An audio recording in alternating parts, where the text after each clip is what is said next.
Në zgjedhjet e 11 majit, Blendi Gonxha mori 24.802 vota, duke u bërë kandidati më i votuar në listën e hapur të Partisë Socialiste. Nisur dhe nga fakti se ka qenë nën kryetari i Bashkisë së Tiranës, si dhe situatës së krijuar në drejtimin e kryeqytetit pas arrestimit të Erion Veliaj, emri i tij u përfol jo pak si një emër që mund të garojë për kryebashkiak. Vet Gonxha në përgjigje të gazetarëve shpreh se nuk e ka këtë synim.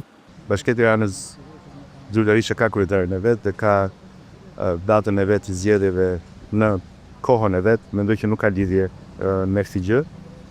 Natyrisht pritshmëria shumë pozitive e kryeqytetit dhe në këtë rast qarku Tiranë e thash të mbush me kënaqëri, por që nuk shoh lidhje direkte me Bashkinë Tiranë, përveç se asaj që ne gjithë si kandidatë dhe si antar të ri parlamentit shqiptar duhet të ndjejmë sapo kemi para syve tanë në skribanit tona si deputet apo si ministrin si antar i kabinetit. Megjithatë shton se si deputet i zonës së kombinatit do të angazhohet për të rritur kushtet e jetesës atje. Që zona e kombinatit dhe ku shumë shpejt do të ndërhyjmë për të zhvilluar pra zona të cilat do të përfshinin gjithçka, nga rekreacioni, zona sociale, zona sportive, zona ekonomike, agora në zonën e kombinatit, pra qendra e kombinatit, tregje, zona të cilat do të afronin të rinj, mosha të ndryshme, për të gjeneruar ekonomi, për të gjeneruar jetë sociale, kulturë, art. Për 10 shkurtit, Erion Veliaj ndodhet në masën e arrestit me burg.